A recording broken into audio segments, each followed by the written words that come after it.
우리는 지금 성도의 견인이라고 하는 부분을 읽고 있습니다.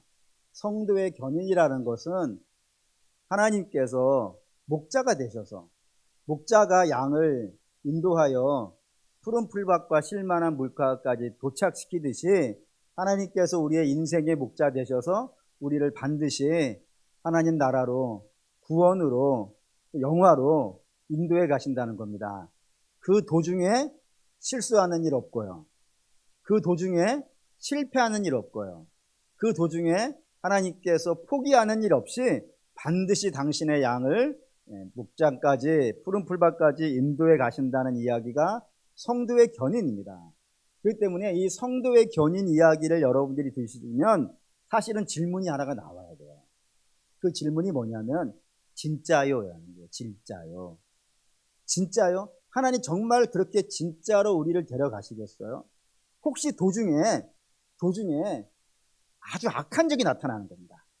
아주 사람이 생각할 때 야 이것보다 더 큰 적이 없어 라고 생각할 만한 강한 적이 나타나도 하나님께서 실수하거나 실패하거나 포기하지 않으실까요?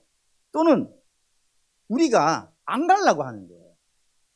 안 가려고 막 뻗팅기고 막 그러는데도 불구하고 하나님께서 실수하지 않고 실패하지 아니하고 포기하지 아니하며 반드시 우리를 도착시키실까요? 또는 우리가 악한 죄에 빠져가지고 수렁에 빠져버렸는데 수렁에 빠졌을 때 하나님께서 실수하거나 실패하거나 포기하지 않고 우리를 끝까지 데려가실까요? 라고 하는 질문을 우리는 하게 됩니다. 그걸 해야 돼요. 그리고 그 질문에 대한 답이 로마서 8장 31절입니다. 로마서 8장 31절 읽겠습니다. 그런즉 이 일에 대하여 우리가 무슨 말을 하리요? 만약 하나님이 우리를 위하시면 누가 우리를 대적하리요 했다 이겁니다. 먼저 여러분들이 보셔야 되는 것은 이 일에 대하여라는 겁니다. 그럼 이 일이 뭘까요? 이 일이 그런즉이라는 접속사를 끌고 왔으니까 그 앞에 있는 문장일 거예요. 그럼 그 앞에 뭐가 있겠습니까? 뭐 이렇게 어렵게 생각하십니까? 31절 앞에 29절하고 30절이 있겠지. 29절하고 30절을 보도록 하겠습니다. 하나님이 미리 아신 자들을 또한 그 아들의 형상을 본받게 하기 위하여 미리 정하셨으니 이는 그로 많은 형제 중에서 맏아들이 되게 하려 하심이라. 또 미리 정하신 그들을 또한 부르시고 부르신 그들을 또한 의롭다 하시고 의롭다 하신 그들을 또한 영화롭게 하셨느니라 라고 하는 이 일에 대하여요. 그러니까 즉 구원에 대하여 하나님께서 구원하시기로 작정하신 자들을 푸른 풀밭과 쉴만한 물가 구원으로 영생으로 하나님께서 인도하시는 데에 있어서 하나님의 실패는요 없다 이겁니다. 거기에 두 번째 31절에서 보셔야 되는 것은 누가라고 하는 단어예요. 누가 우리를 대적하려 했는데 저 누가가 누구쯤 될 것 같으세요? 옆에 학교로 말하면 옆에 일진 정도가 아닌 거예요. 동네 깡패 정도가 아닌 거예요. 어느 정도의 수준의 누가냐면은 여기 38절과 39절을 읽겠습니다. 있죠? 내가 확신하노니 사망이나 생명이나 천사들이나 권세자들이나 현재일이나 장래일이나 능력이나 높음이나 깊음이나 다른 어떤 피조물이라도 우리를 우리 주 그리스도 예수 안에 있는 하나님의 사랑에서 끊을 수 없으리라라고요. 여기 등장하는 단어 하나하나들 보세요. 어마어마하잖아요. 사망도 있고 생명도 있고 높음도 있고 깊음도 있고 뭐 천사도 있고 사람이 생각했을 때 야 이보다 더 센 게 없어.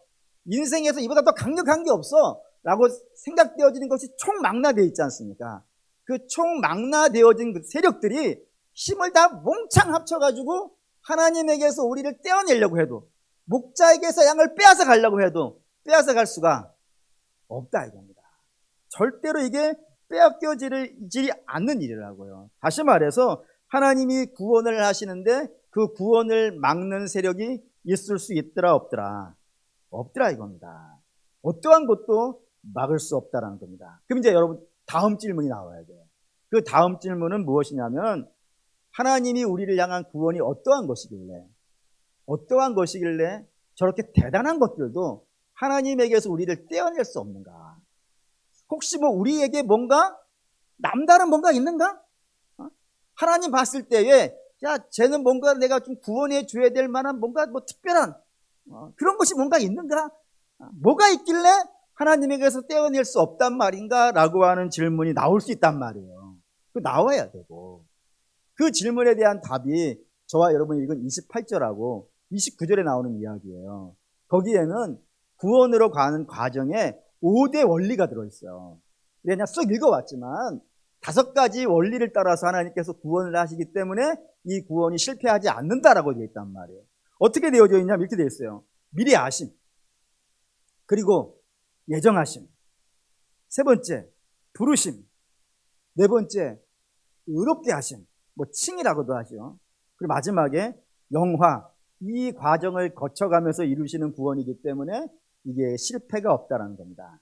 그럼 뭐 당연히 이게 뭔데요? 라고 하는 질문이 또 나오겠죠. 그 질문 한번 답을 해봅시다. 우선 미리 아심이라는 게 있는데, 미리 아심은 뭐 흔히 쓰는 말로 예지예요. 미리 아는 거예요, 진짜로. 근데 이 미리 아는 거를 사랑하는 여러분, 혹시 점치는 것 정도로 이해하지 않으셨으면 좋겠어요. 뭐 최근에 그런 있죠. 3년 전에 어떤 무당이 2023년 10월 달에 한 유명한 연예인이 마약 때문에 수갑을 찰 것이다, 뭐 이런 걸 얘기를 했어요. 요즘 뭐 신나게 나오는데, 그러면서 사람들이, 기자들이 용하다, 실력 있다, 뭐 이렇게 얘기한단 말이에요. 그런데 그냥 그럴 수 있다고 생각해요. 왜냐하면은 그 무당은 누구를 섬기겠어요?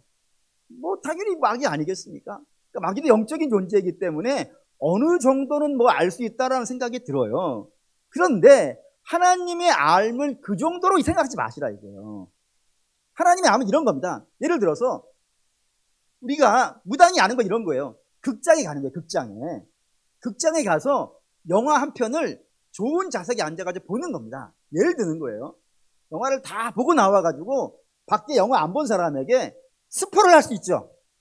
근데 이 영화 이런 거야, 얘기할 수 있잖아요. 그것도 아는 건 아니겠습니까? 그것도 아는 거예요. 내가 안 봤는데 누가 보고 와가지고, 영화를 보고 와가지고 나한테 얘기해 줬으니까 미리 안 거 아니겠어요.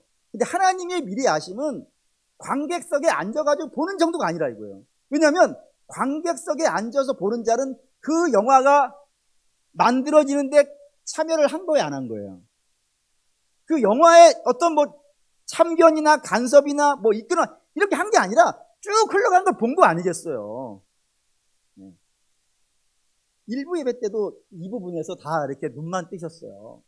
좀 가속 가다가는 고개도 끄덕거려 주시라 이거예요. 네? 그런데 하나님은 그런 알미 아니라 감독이에요. 다시 말하면 감독은 그 영화에 참여해서 이끌어간 자잖아요. 그러니까 감독은 그 영화의 처음부터 끝까지를 다 알아요, 몰라요? 아는 거예요. 내가 이렇게 만들어 갈 거니까, 내가 이렇게 주도해 갈 거니까 다 안단 말이에요. 하나님의 미리암도 그래요. 하나님의 미리암은 전능하심이라는 것을 기반으로 가져요. 하나님이 전능하심을 가지고 당신의 뜻을 세우는 겁니다. 그리고 그 뜻을 앞으로 진행해 가실 것이기 때문에 그 결과가 이렇게 되어질 것을 하나님은요, 아시는 거예요. 예를 들게 쉽겠어요. 예를 들면 하나님이 창조를 하시는데 여타 피조물을 창조하시는 방법과 사람을 창조하시는 내용과 방법이 다른 걸 아십니까? 예를 든다면 여타 피조물들은 이렇게 창조되어 있어요. 창세기 1장 22절 있습니다. 하나님이 그들에게 복을 주시며 이르시되 생육하고 번성하여 여러 바다에 충만하라, 새들도 땅에 번성하라 하시니라. 여기 하나님이 그들에게 말했던 그들은 그냥 일반적인 피조물들이에요. 그들을 만드신 목적은 딱 이렇게 돼 있어요. 생육과 번성과 충만을 위해서. 오직 이것만이 하나님이 저들을 향해 가지고 있는 계획이에요. 다른 계획은 저들에게 갖고 있지 않아요. 근데 하나님이 사람을 창조하실 때는 저것도 있어요. 생육하고 번성하고 땅에 충만하라는 것도 있어요. 근데 그것만 있는 게 아니라 하나가 더 있다는 사실을 압니까? 뭐가 있을까요? 보시죠. 창세기 1장 28절 26절 읽을게요. 하나님이 이르시되 우리의 형상을 따라 우리의 모양대로 우리가 사람을 만들고 그들로 바다의 물고기와 하늘의 새와 가축과 온 땅과 땅에 기는 모든 것을 다스리게 하자 하시고요. 하나님 목적이 하나 더 있다는 겁니다. 이게 뭐라고요? 다스리는 거예요. 어디를요? 하나님께서 만드신 모든 것을 다스리는 자로 하나님께서 사람을 만드셨다 이거예요. 그러려면 사람이 하나님이 지으신 모든 만물을 다스리려면은 같은 수준이면 다스릴 수 있겠어요, 없겠어요? 여러분, 최소한 우리도 그렇지 않습니까? 우리를 다스리는 사람이라면은 우리보다 실력이 나아야 되지 않겠어요? 우리보다 실력이 나은 사람이 우리를 이끌어줘야 되지 않겠습니까? 예를 들어서 제가 여러분보다 많이 알잖아요. 도저히 동의도 안 되겠습니까? 제가 여러분보다 모르는데 여기서 설교를 하면은 여러분이 들을 이유가 뭐가 있겠어요? 최소한 여러분보다 여러분이 하나 둘을 아면 저는 셋은 알아야 될 거 아니겠어요? 물론 셋이 한 열 정도 안다고 생각하는데 어쨌든 좀 더 나은 자가 다스려야 되지 않겠어요? 못한 자가 다스리면 그것만큼 비참한 게 어디 있겠습니까? 그러니까 하나님이 동산 모든 것들을 다스리게 하시려면은 사람이 그 만물보다는요 나아야 된다 이거예요. 그래서 하나님은 사람의 수준을 만물 정도의 수준에 두는 것이 아니라 높은 곳에 두신단 말이에요. 그 수준이 어딜 것 같으세요? 그 수준이 하나님이 우리를 바라보는 수준이 어딜 것 같으세요? 로마서 8장 29절 읽겠습니다. 하나님이 미리 하신 자들을 또한 그의 아들의 형상을 본받게 하기 위하여 미리 정하셨으니 이는 그로 많은 형제 중에서 맏아들이 되게 하려 하심이라. 하나님이 미리 아신 자들을 어느 정도 수준으로 올리시기를 원하시냐면은 아들의 형상을 본받는 자리까지. 어느 만물에게도 하나님은 저 정도의 사명을 불어넣으신 적이 없다니까요. 어느 사자, 백수의 왕이라 그러는데 지들끼리나 그러는 것이지. 아니 사자에게 하나님께서 너는 하나님의 아들의 형상을 본받는 자리까지 올라와라 라고 하신 적이 없다니까요. 뿐이 아니라 천사에게도 저렇게 말씀하신 적이 없어요. 천사에게도 너 하나님의 아들의 수준까지 올라오라 라고 말씀하신 적이 없어요. 오직 사람에게만 하나님께서 저렇게 명하셨다 이겁니다. 그러니 사람이라는 것은 사실 굉장히 영광스러운 존재예요. 굉장히 영광스러워요.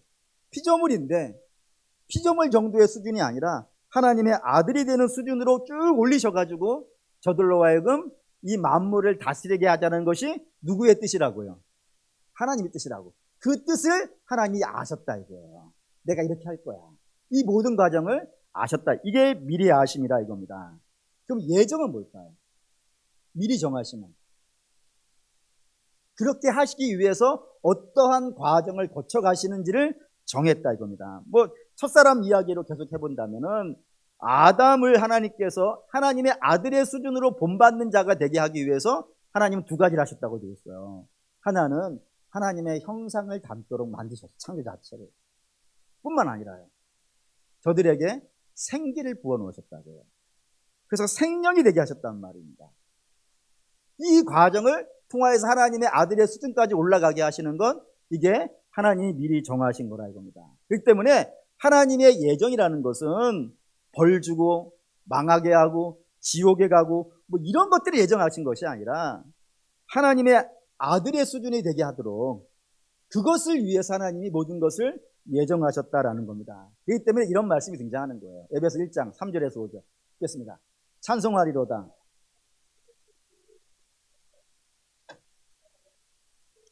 모든 신령한 복을 우리에게 주시되 그 창세전에 그리스도 안에서 우리를 택하사 우리로 사랑 안에서 그의 앞에 거룩하고 흠이 없게 하시려고 그 기쁘신 뜻대로 우리를 예정하사 예수 그리스도로 말미암아 자기의 아들들이 되게 하셨으니 라고 되어 있다고요. 하나님 창세전에 이미 계획하시고 하나님의 아들의 수준에 올라가도록 모든 것들을 예정하셨다라고 되어 있다 이겁니다. 그래서 첫사람들의 모습, 하나님의 형상을 담도록 되어 있기 때문에 첫사람들의 모습을 잘 살펴보시면 우리 주 예수 그리스도의 모습들이 살짝 비친다 이겁니다. 그래서 우리 지난주에 봤죠? 하나님이 무가치한 자를 가치 있는 자로 만들어내듯이 사람도 이름을 지어주는 자래요. 아무런 몸짓에 지나지 않는 자들을 의미를 부여하는 자들로 일하고 있는 것 우리가 첫사람을 통해서 봤고요. 두 번째, 자기의 몸을 내어주는 것. 내 뼈를 내어줬음에도 불구하고 그것에 대해서 억울해하지 아니하고 오히려 기뻐하고 있는 모습. 그런 것도 우리가 봤고요. 또 세 번째, 벗었으나 부끄러워하지 않는 모습도 보았고요. 둘이 합하여 한 몸이 되는 것도 보았다 이거예요.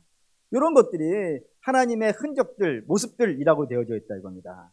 근데 그렇게 영광스럽고 멋있는 모습을 가지고 있는 사람들에게 뭐가 들어오는 거예요? 죄가 들어왔다 이겁니다. 간악한 죄가 들어왔다고요. 죄는 한마디로 말한다면은 우리식으로 말할까요? 영모쯤 되어지는 것? 영모쯤 되어지는 겁니다. 예를 들면 사단이 와서 첫사람에게 이야기한 게 이거였어요. 하나님은 너희를 충만하게 해주고 싶은 마음이 없어요. 하나님이 너희를 충만하게 해주실 거야 했다면은 저 선악과도 주셨을 텐데 하나님은 너희가 잘 되는 꼴을 못 봐. 그래서 뭔가를 항상 부족하게 해주시는 분이야 라고 하며 하나님에 대한 의심을 심어줬다고요.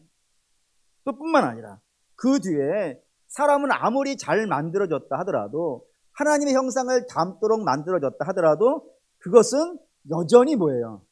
피조물이에요. 근데 그 피조물이 하나님의 자리에 오르려고 한다고요. 그리고 세 번째는 자신의 잘못이에요. 죄진 건 자신의 잘못이에요. 근데 불구하고 항상 그 죄를 누구에게 탓하는 거예요? 하나님께 탓하는 거예요. 하나님이 뱀을 왜 만드셨어요? 하나님이 여자를 왜 만드셨어요? 하나님이 선악과를 왜 만드셨어요? 하고 하면서 그 죄의 원인을 자꾸 하나님께 돌리고 하는 그런 모습을 갖게도 되고 뿐만 아니라 하나님 나라를 자기가 차지하려고요. 하나님은 관리하는 자가 되시라 했는데 소유하는 자가 아니라 에덴을 소유하는 자가 아니라 에덴을 다스리는 자가 되라 했는데 이거를 구별하지 못하여서 내가 그 나라를 차지하려고 한다고요. 영무죠, 영무. 조선 왕조로 말한다면 영무예요. 영무가 일어났으니까 조선 왕조는 어떻게 다스리겠어요? 뭐 흔히 이런 말 쓰지 않습니까? 삼족을 멸한다든가 또는 뭐 구족을 멸한다든가 뭐 이런 일들이 있는 것 아니겠어요? 하나님 저들 내치시는 겁니다. 내치셨다고요. 그래서 하나님과 사람의 관계가 파탄나 버리고 단절되어 버렸어요. 사람에게서 하나님에게서 사람이 떠나가니까 그 사람이 누구의 지배를 받게 되는 거예요? 죄의 완전한 지배를 받아서 죄의 완전한 지배를 받아서 죄의 종의 모습으로 살아가는데 그 죄의 종의 모습은요 한마디로 비참함이라고 말씀을 드렸어요. 그래서 그 비참한 거 로마서 1장에서 우리가 쭉 보았단 말입니다. 뭐 정리해 봅시다. 로마서 1장에 5가지 등장해요. 첫 번째, 죄인의 비참한 모습. 여러분들은 이게 비참한 건지 안 비참한 건지 한번 좀 계산해 보시죠. 이게 제일 비참한 거예요. 창조주를 못 알아보는 겁니다. 이게 비참함인 줄 아실까요? 이게 왜 비참함이 되냐면은 예를 드는 거예요. 여러분이 자녀를 낳았어요. 그 자녀가 자기 낳아준 부모를 못 알아봐요. 비참함이에요? 안 비참함이에요? 비참함이잖아요. 이보다 더 큰 죄가 없어요, 여러분. 다른 사람에게 그러면 안 돼요. 다른 사람에게 그러면 안 되지만 더 그러면 안 되는 게 누구예요? 부모 아니에요. 근데 부모에게도 그럴 정도면 남에게는 뭐 말해서 뭐 하겠습니까? 그런 개념이에요. 그런데 하나님은 누구세요? 창조주, 우리를 지으신 분이라고요. 근데 그 지으신 분을 못 알아보는 것이 어찌 큰 죄가 아니겠습니까? 근데 죄인 된 자들은 하나님이 뭔지를 몰라요. 못 알아봐요. 이 비참함이에요, 이게. 뿐만 아니라 두 번째 비참함은 하나님이 사람을 지으실 때 만물을 어떻게 하라고 하신 거예요? 다스리라고. 만물을 다스리는 자가 되어야 되는데 죄 아래에 놓이게 되어지면요 만물의 지배를 받아요. 어떻게 지배를 받냐면 돌과 나무에 가서 절을 해요. 얼마나 비참해요. 움직이지도 못하는 돌과 나무를 형상을 지어가지고 만들어 놓고 그 앞에 가서 공을 닦고 있는 모습이 여러분 그걸 다스리라고 한 건데 거기 또 복을 빌고 있으니 비참함이에요. 근데 뿐만 아니라 그 외에도 뭐 우리가 다스려야 될 것들 많이 있단 말입니다. 뭐 예를 들면 돈도 다스려야 되는 거예요. 또 돈의 지배를 받아요. 권세도 우리가 다스려야 되는 것들이에요. 근데 권세의 지배를 받아요. 뭐든지 이 땅에 있는 것들에 의해서 좀만 힘이 있으면 그 앞에 가서 지배를 받아버리는 그런 모습이 되어지고 어디가 줄 서려고 그러고 이런 모습이 되어지는 게 비참함이라고요. 영광스러운 존재들이 뿐이 아니라 세 번째는 성적인 타락이라고 되어 있어요. 성적으로 타락해요. 네 번째는 윤리적으로 타락해가지고 미워하고 시기하고 질투하고 뭐 이런 얘기 쭉 나오지 않습니까? 그런 모습이 되어지기도 하고, 네 번째는 가치관이 무너져서 옳은 것을 그르다 그래요. 미련하다고 돼요. 심지어는 어리석다고 한다니까요. 반면에 미련한 것을 지혜롭다고 하기도 하고, 틀린 것을 맞다라고 하기도 하고, 사형에 해당되는 것이라고 하면서도 그거를 아무 문제 없다라고 이야기하는, 그렇게 가치관이 무너진 세대가 되어진다 이겁니다. 비참함이죠. 하나같이 죄아래 있는 자들은 비참함이에요. 그러니 한번 비교해 보시죠. 죄가 들어오기 전에 사람의 모습과 죄가 들어온 다음에 사람의 모습. 죄가 들어오기 전에 하나님의 형상을 닮아 있었을 때의 그 모습과 죄가 들어온 다음에 하나님과의 관계가 끊어진 다의 모습, 그걸 비교해 놓고 보면은 어느 정도 비슷해요. 뭐 이제 틀리긴 틀리죠. 틀리긴 틀리는데 뭐 조금 틀려요? 아니죠. 어떻게 틀려요? 완전히 달라요.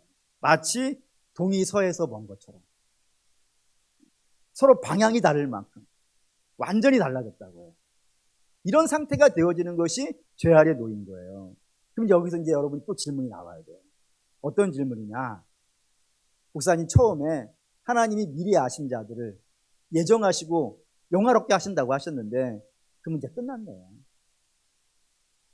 하나님이 구원하신다고 했는데 영광스럽게 미리 처음부터 그런 계획을 세우셨다고 했는데 그 계획이 죄로 말미암아 이제 파탄 나버렸네요. 그럼 하나님이 실패한 것이겠네요? 라는 질문이 나올 수 있다 이겁니다. 어떻게 되는 거예요, 여러분? 이런 궁금함을 우리만 품는 게 아니라 천사도 품었다고 되어 있어요. 고린도 베드로전서 1장 12절입니다. 1장 12절 읽을게요. 이 섬긴 바가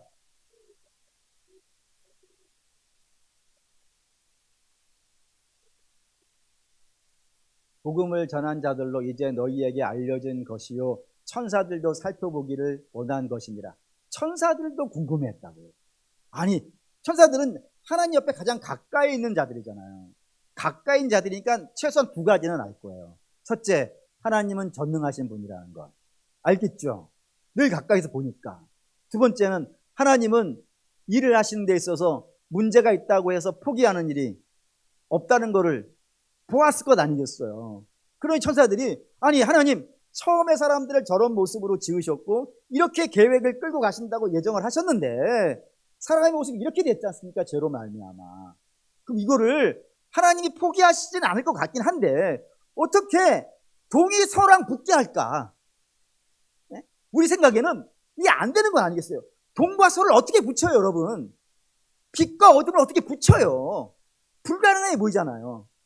근데 이거 어떻게 하나님이 이걸 하긴 하실 것 같아. 하나님의 성향상 전능하시기도 하시고 포기도 안 하시는 분이니까 이걸 같이 붙여놓긴 하실 텐데 도대체 어떻게 하시려고 이렇게 되게 하셨는가라는 생각이 들어가잖아요. 네, 그때 하나님의 답이 30절이라 이겁니다. 30절 읽겠습니다. 또 부르신 그들을 또한 의롭다 하시고 의롭다 하신 그들을 또한 영화롭게 하셨느니라. 이 과정을 거친다 이겁니다. 어떻게? 맨 처음에 뭐 하신다고요? 부르신다고. 정하신 자들을 부르신다고. 왜 부르실까요? 왜 부르실까요? 하나님이 왜 부르실까요?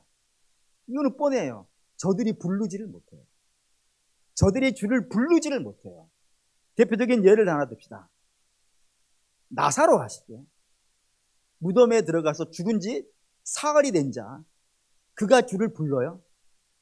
못 불러요. 왜 못 불러요? 죽어 있으니까. 그래서 누가 불러요? 주가 불러요. 나사로야 나오라. 그래서 나오는 거예요. 여러분 죄에 있다는 걸 우리가 많이 봤지 않습니까? 허물과 죄로 죽어 있다고요. 그래서 하나님에 대해서 몰라요. 하나님에 대해서 모르기 때문에 항상 하나님이 먼저 뭐 하셔야 되는 거예요? 불러주셔야 돼요. 베드로 그렇지 않습니까? 베드로가 언제 주를 부른 적이 있습니까?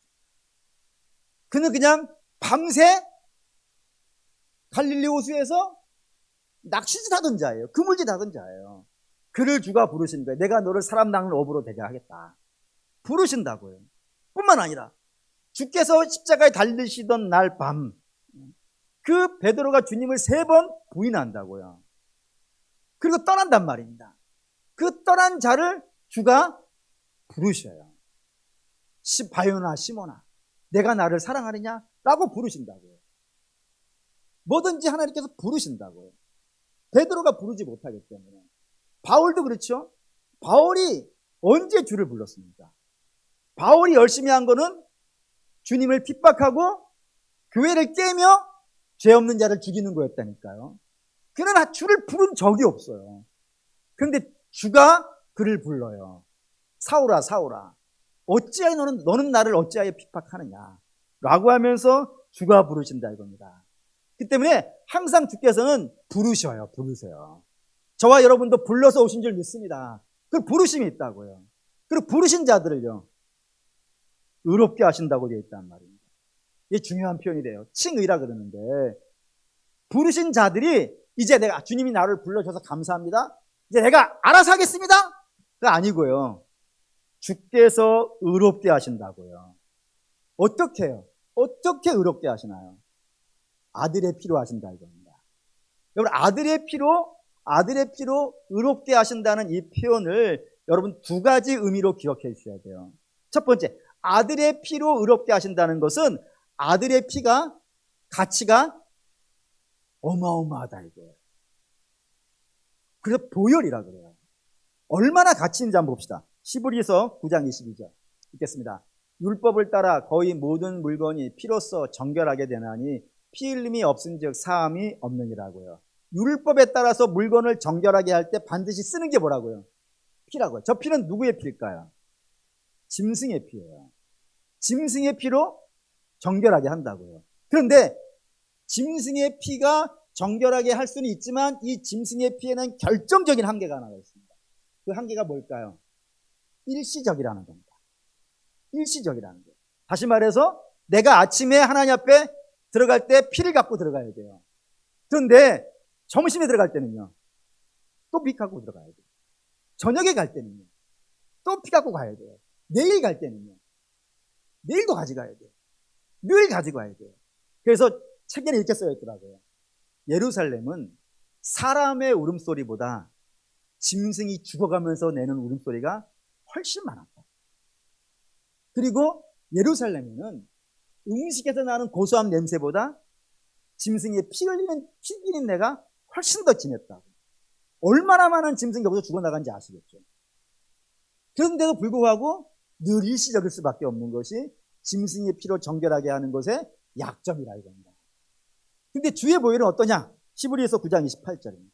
그렇죠? 이와 같이 많은 사람들의 죄를 담당하시려고 단번에 들이신 바 되셨고 구원에 이르게 하기 위하여 죄와 상관없이 자기를 바라는 자들에게 2번째 나타나십니다. 이게 사람의 죄를 정결하게 하기 위해서 하나님이 단번에요. 단번에.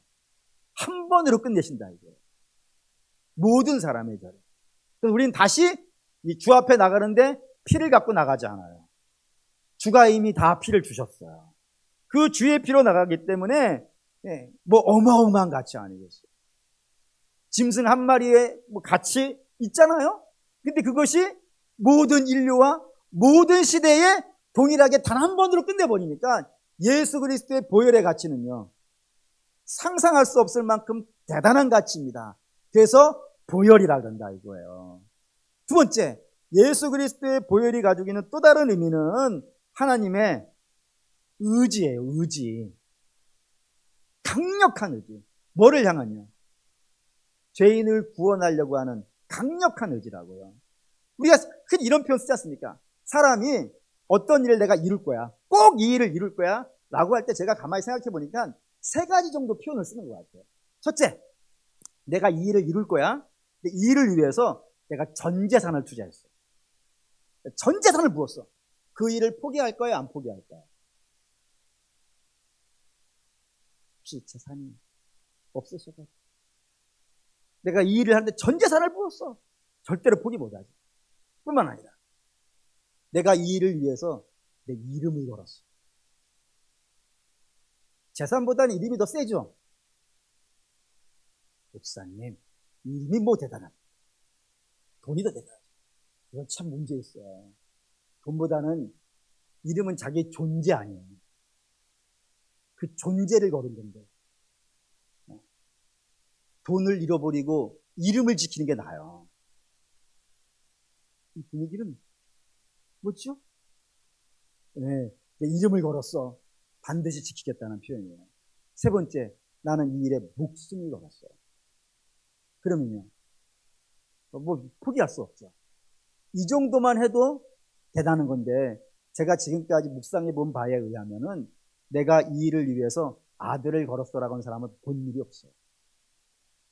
돈을 걸고 이름을 걸고 자기 목숨까지 거는 사람은 봤는데 내가 이 일을 위해서 나는 아들을 죽였어 라고 하는 사람을 본 일이 없어요. 그런데 주께서도 이런 표현을 쓰셨죠. 의인을 위하여서 죽는 자가 간혹은 있지만 죄인을 위해 죽는 자가 있습니다. 없어요. 그런데 죄인을 위해서 아들을 거는 사람이 있어요. 누가 있겠어요? 근데 하나님은 이걸 했다는 겁니다. 그러면은 이 구원의 역사를 하나님이 포기하실 일이 있겠습니까? 아들을 걸고 하시는 일인데 거는 정도가 아니죠. 죽여놓고 하는 일이라고. 그 피로 하는 일이라고요. 그럼 이게 포기되겠습니까? 그리고 사랑하는 여러분, 사람이 인생을 살면서 만날 수 있는 가장 심각한 문제는 뭐라고 생각하세요? 인생에 여러 가지 문제가 있죠. 여러분도 지금까지 인생 쭉 살아오셨지만 살면서 참 힘든 문제들 많이 만나셨잖아요. 그런데 그 인생의 모든 문제 중에서 최고의 갑의 문제는 뭘 것 같으세요? 이게 죄의 문제예요. 왜 죄의 문제라고 단언테 말씀을 드릴 수 있냐면 주께서 이런 표현을 쓰셨어요.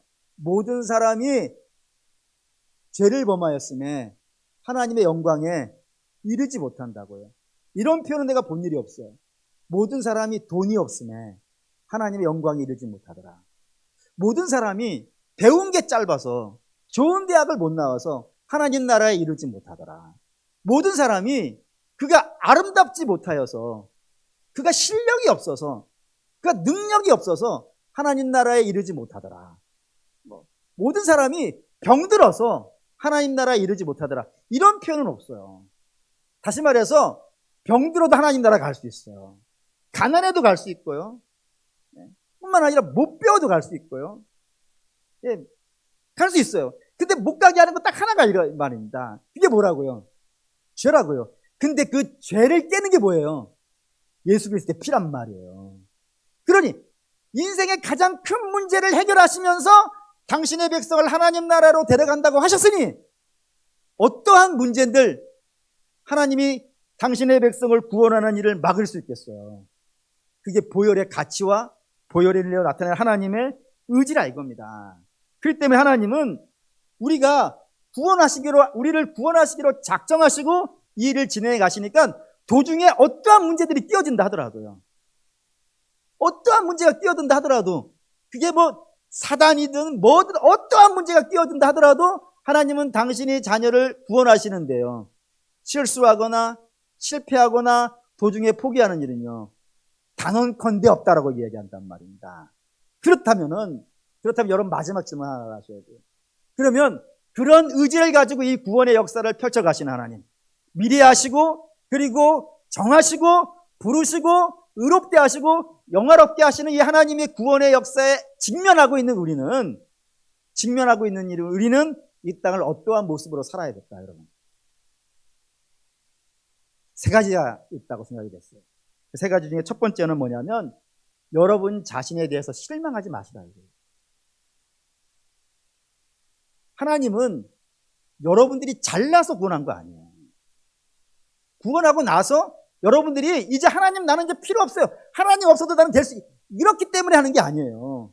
여러분들이 부족하기 때문에 하나님이 구원하시는 거예요.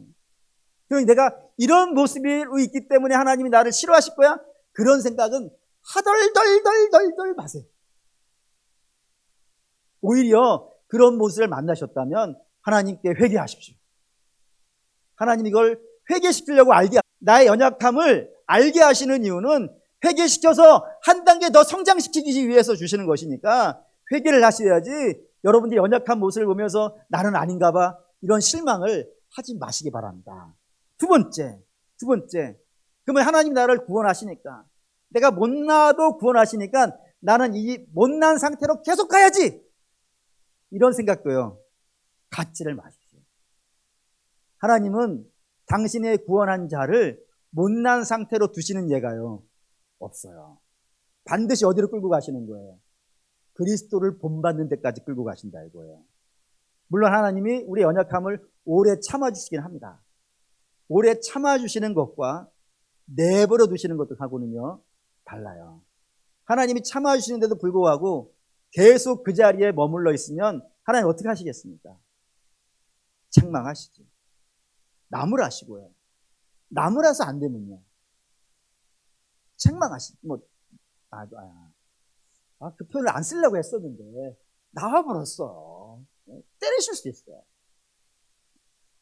이사야에 이런 표현 있잖아요.